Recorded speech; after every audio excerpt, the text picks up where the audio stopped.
नमस्कार। भारतीय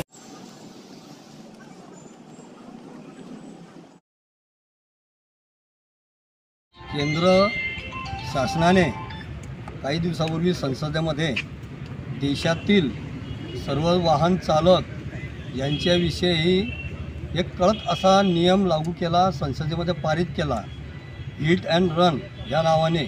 आणि त्यामुळे देशामध्ये एक आक्रोश निर्माण झाला की तो जो कायदा केला त्या कायद्यामध्ये समक्ष आणि डायरेक्ट ड्रायव्हरला दोषी मानले जात आहे, त्याच्यावरती दंड करण्यात येईल, त्याला सजा करण्यात येईल आणि त्याच्या परिवारावर हा मोठा एक आघात होणार आहे असा तो कायदा संसदेने केंद्रीय शासनाने तयार केला, संसदेत पारित केला। आम्ही देशातून त्याला विरोध झाला, महाराष्ट्रातून विरोध झाला आणि आम्ही लहान वाहन चालक जसे ऑटो रिक्षा असतील, स्कूल व्हॅन असतील, शालेय विद्यार्थी असतील, मॅजिक असतील, हे जे छोटे लहान वाहन आहे या वाहनचा त्या कायद्याशी काही घेणं देणं नसतं। पण जर तो कायदा अंमलात आला ना आमच्यावरती ते बंधनं लादले गेले तर आम्ही परिवारासह या ठिकाणी आम्हाला फार मोठं नुकसान होणार आहे।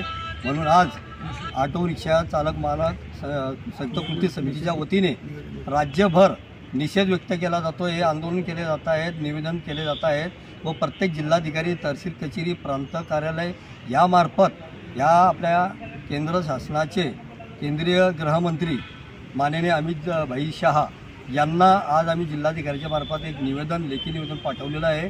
आणि आम्हाला आशा आहे की केंद्रातील हे भक्कम सरकार हे आमच्या लहान वाहन चालकांवर गत्यांतर आणणार नाही, त्यांचं आर्थिक नुकसान करणार नाही व त्यांचं काही बरं वाईट झालं तर त्याची जबाबदारी शासनाची राहील, शासन लवकरच त्याची दखल घेईल असा आम्हाला विश्वास आहे।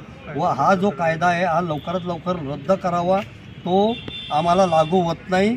आणि आम्ही अशी या ठिकाणी जिल्हाधिकाऱ्यांच्या मार्फत गृहमंत्री माननीय गृहमंत्री साहेबांना निवेदन केलं आहे, मागणी केली आहे व विनंती केली आहे आणि लवकरात लवकर केंद्र शासनाने हा जो कायदा आहे आमच्या विषय लागलेला तो लवकरात लवकर रद्द करून आम्हा सर्व लोकांना न्याय द्यावा ही आजची आमची भावना आहे।